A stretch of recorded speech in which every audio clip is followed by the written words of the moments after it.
No, no, bienvenidos. Bueno, el tema de hoy va a ser muy interesante porque Simón ya lo mencionaba. Nosotros tocamos en varias ocasiones temas bastante parecidos y en muchos casos esos temas que tocamos con cierta similitud tienen matices de diferencia. Y claro, muchas de las personas que nos siguen ven los tres canales. Entonces de pronto hay seguidores de Marta que ven algún video o alguna interpretación de Simón sobre un mismo tema que ya Marta ha tocado. Y como quizás los han visto juntos en colaboraciones que han hecho, mucha gente pensará que ustedes piensan igual o tienen la misma visión sobre esa temática. Y de pronto ven el video de Simón y le dicen a Marta, oye, pero mira lo que dijo Simón, esto es bastante diferente a lo que tú dices, ¿qué opinas de esto? Como también me ha pasado a mí con de pronto videos de Simón, que hay personas que me siguen y me dicen, oye, ¿escuchaste el último video de Simón? Claro, yo voy a algunos y yo lo que siempre digo, bueno, pero esa es la visión, la postura de Simón o de cualquier otro youtuber. Eso no tiene por qué, digamos, por qué disputar la forma en que cada uno ve las cosas, ¿no? Cada uno tiene una investigación, una forma de entender y eso es lo que expone cada uno en su canal. Pero hay un video que tú sacaste, Simón, hace poco, que no recuerdo el título que le pusiste, no sé si tú lo puedes recordar, pero Entre lo literal y lo interpretativo, creo que. exacto, tiene que ver con eso, con la interpretación que se hace del Antiguo Testamento. Hay una visión, sobre todo cercana a las traducciones de Mauro Biglino, donde se hace una interpretación literal de lo que dice ahí, una traducción. Y hay una versión más cercana a la Cábala, como tú lo explicabas en ese video, que hace una interpretación de los textos, podríamos llamarlo así, más espiritual, más simbólico de eso que ocurre. Y tú ponías un ejemplo por el de la serpiente del Génesis, que en la interpretación literal, pues uno podría pensar que era un animal, un reptil, y claro, la lógica te invita a pensar que el ver eso literal no tiene mucho sentido porque las serpientes no hablan, porque eso es lo que vemos en el mundo cotidiano. Pero en la interpretación cabalística, eso tendría otra representación, otro símbolo, otra sabiduría encriptada en ese mensaje y en ese relato del Génesis. En este video, yo sé que generó mucha polémica, a mí me lo compartieron, yo lo estuve viendo, leí los comentarios donde está la polémica encendida. Y claro, yo he hablado de ese tema aquí también en mi canal y la gente me decía, oye, ¿qué opinas? Yo te he escuchado que tú has tocado ese tema con una visión diferente. Y luego me encontré con el video de Marta, donde ella hace una video reacción sobre ese video tuyo, Simón, el de la interpretación literal del Antiguo Testamento. Y ella también expone ahí su postura, porque de pronto muchas personas que la siguen a ella estaban esperando escuchar qué opinaba ella de eso. Y aquí es donde yo quiero comenzar a plantear la temática basado en esa polémica sobre el documento bíblico. El documento bíblico se puede interpretar solo literal o interpretativo. Yo les propongo que comencemos hablando de eso sobre la Biblia en general, que es el libro aquí en cuestión. Y quisiera escuchar la visión de cada uno de ustedes sobre el documento, si se puede toda la Biblia interpretar literal o toda la Biblia es simbólica. ¿Qué partes podrían ser literales, qué partes podrían ser simbólicas? La Biblia es un único libro, lo podemos ver como un libro cronológico. Quisiera escuchar primero la visión de Marta. Aquí pues vamos comentando y cada uno pues va exponiendo su visión. Esto no es un debate como tal, sino que aquí queremos compartir las diferentes ideas y que al final el público saque sus conclusiones. Adelante, Marta. Excelente, gracias, Salim. Bueno, primero que todo, hay que entender algo que es importante y es que cómo se forma la Biblia. Cuando hablamos de la Biblia, acá estamos en este momento hablando es del Tanaj, o sea, de la Biblia, la Biblia hebrea, los escritos hebreos y arameos. Recordemos que cuando eso se empezó a reunir, a compilar, son muchos, digamos, son muchas narraciones de distintos pueblos, tribus que se fueron formando, tribus semíticas que ya tenían, ya traían unas tradiciones, unas narraciones, y estamos hablando de pueblos bastante, pues, sin ofender, pero eran primitivos, eran pueblos arcaicos de ese tiempo, que ustedes saben que eran nómadas, en fin, tenían un estilo de vida que hay que tener en cuenta todo esto para tener en cuenta el contexto del momento en el cual se fueron compilando esos libros. Y cuando se empezaron a escribir, eso es paleohebreo, o sea, todavía apenas se estaba formando el hebreo. entonces también era una lengua arcaica.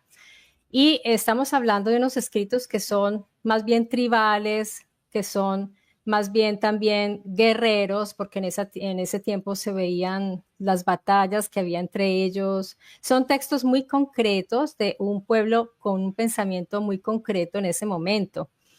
Y no podemos hablar de una sola Biblia, o sea, en el sentido de que el Antiguo Testamento, el llamado Antiguo Testamento, y el Nuevo se conectan. Yo no veo esa conexión en realidad y pues eso lo iremos tratando poco a poco. Pero lo que quiero decir es que primero que todo el Tanaj son varios libros, no es uno solo y no está unificado con el Nuevo Testamento. Y se empieza a escribir en el entre el décimo y el sexto, o sea, el décimo siglo antes de Cristo, o sea, estamos hablando de hace mucho tiempo. Entonces, esos son más o menos los orígenes del Tanaj, del Antiguo Testamento. Y tú me habías preguntado algo sobre la lectura literal, algo así, no sé si Sí, contesté la... no, Sí, sí, continúa. estaba primero preguntando, pues, para dar nuestra visión sobre la Biblia como libro, su origen, Exacto. cómo se conformó, y luego, pues, ya entraremos a opinar sobre si teniendo en cuenta el origen de la Biblia, cómo se conformó, qué es la Biblia en sí, ahí ya podríamos entrar a compartir nuestras ideas sobre si se podría analizar totalmente literal o hay unas partes interpretativas que hay un conocimiento oculto detrás. Que esa sería, digamos, la segunda parte de este momento. Simón, ¿qué opinas tú de eso, sobre la Biblia? ¿Consideras que es un documento que se puede entender como un único libro, teniendo en cuenta sus orígenes? ¿Qué nos puedes compartir tú, por ejemplo, de los orígenes de este documento? En respuesta corta, no. Único libro, no. Ok. En respuesta ahora larga. Fíjate, son 76 libros. En Hebreos Protestantes son unos 66, unos 63. Es decir, que si el libro no se contradice el Génesis y el Apocalipsis, es decir, nada más ver, por ejemplo, las contradicciones de Yahvé, que una parte dice que no se arrepiente y por otra parte dice me arrepiento de haber creado el hombre, ¿ok? Entonces, claro, más adelante, como vamos a ir viendo, las diferencias que va a presentar el Jesús de otro Elohim, quizás de otra naturaleza, es distinto a esta presentación de Yahvé que vemos en el Antiguo Testamento. Entonces ya de plano no es una linealidad del Génesis al Apocalipsis. Claro, el cristianismo pretende unir estas dos ideas y a mí me han atacado bastante en el canal, pues ¿cómo es posible que tú digas que Yahvé no es el mismo padre de Jesús? Entonces, de alguna manera, esto trata de unir la religión cuando el sentido de esto no es rechazar la Biblia, porque por algo estamos nosotros tres aquí hablando del libro. Es que el libro, gracias a investigaciones como Mauro Viglino, nos muestra un fenómeno muchísimo más grande, que ya lo estaban denunciando el siglo pasado, es el fenómeno extraterrestre, las naves y los posibles seres no humanos, venidos de otras dimensiones, de otros planetas, pero que humanos no eran, o por lo menos es lo que dice el texto. Entonces, por lo tanto, entender la Biblia como una verdad absoluta, partiendo del Génesis y el Apocalipsis, no se puede porque hay diferentes autores, épocas, dioses, es decir, una amalgama de cuestiones que implica darle un análisis como por separado, como dijo Marta, pues el hecho de unir el Antiguo Testamento con el Nuevo, como si fuera una línea, no hay un sentido coherente.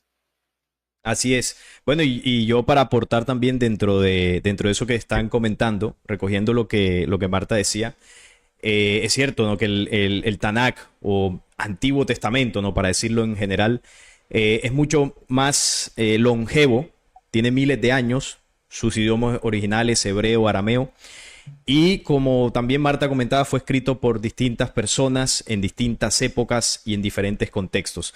Ahora, aquí hay algo también importante. Simón anotaba algo muy cierto, ¿no? La religión, por lo general, sí lo considera primero como un libro sagrado, como una verdad absoluta, y quizás como una historia lineal. Pero esa visión carece, ¿no? De ciertos datos históricos que no se pueden negar que están ahí. Por ejemplo, la Biblia sabemos que ha sido un texto muy manipulado. Una de las primeras manipulaciones más grandes que sufrió la Biblia primitiva o el Antiguo Testamento fue la que hizo Ptolomeo por allá en Egipto, cuando traduce con 70 traductores el Antiguo Testamento o los textos de hebreo y arameo, los traduce al griego en esa época, los traduce al griego. Entonces ahí ya cuando se pasa de un idioma a otro comienzan a haber un problema en la interpretación de las palabras y las frases.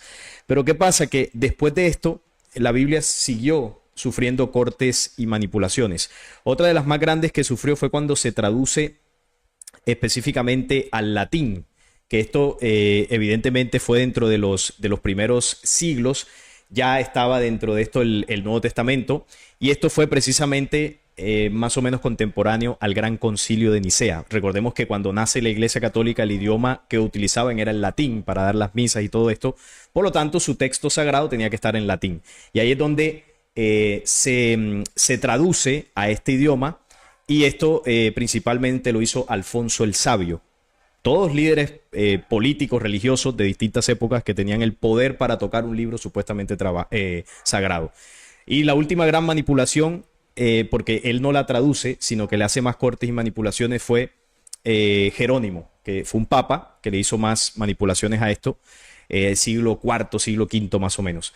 Pero hay algo importante aquí en el tema de la Biblia como un texto lineal, como religiosamente se interpreta. Cuando nace la Iglesia Católica en el 325, que incluso ahora el Papa León XIV, no sé si ya está en Turquía o el viaje apenas va a suceder, pero él va a ir a Turquía a la conmemoración de los 1700 años del Concilio de Nicea.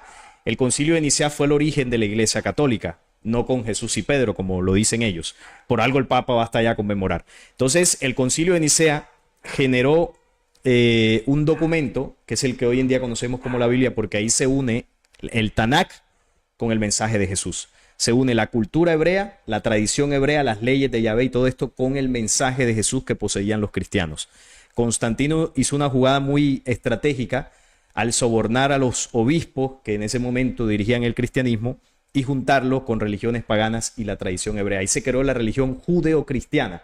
¿Por qué se llama así? Porque une el Antiguo Testamento con el Nuevo Testamento.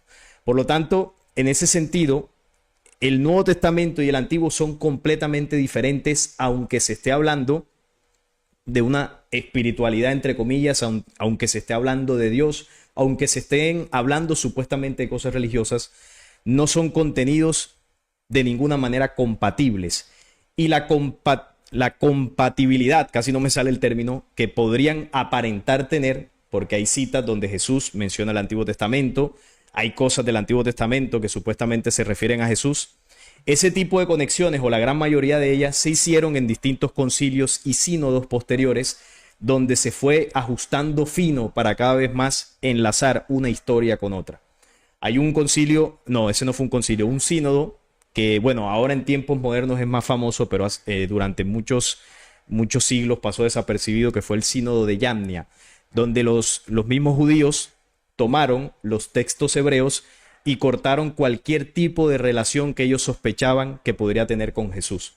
Porque claro, después de que Jesús muere, ellos persiguieron a los cristianos, tanto Roma como el judaísmo en ese momento, hasta de alguna forma arrancar de la tradición hebrea cualquier vestigio del legado de Jesús. Y por otro lado, en el Concilio de Jerusalén, con los apóstoles se reunieron para separar del mensaje de Jesús todo vestigio de la tradición hebrea. Todo esto fue antes del Concilio de Nicea. El Concilio de Jerusalén fue en el año 50 y el Sínodo de Yamnia más o menos hacia el año 100. ¿Y qué hizo Roma con Constantino? Volvió a unir las dos tradiciones que habían sido separadas. Y quedó como resultado la Biblia que hoy todos conocemos.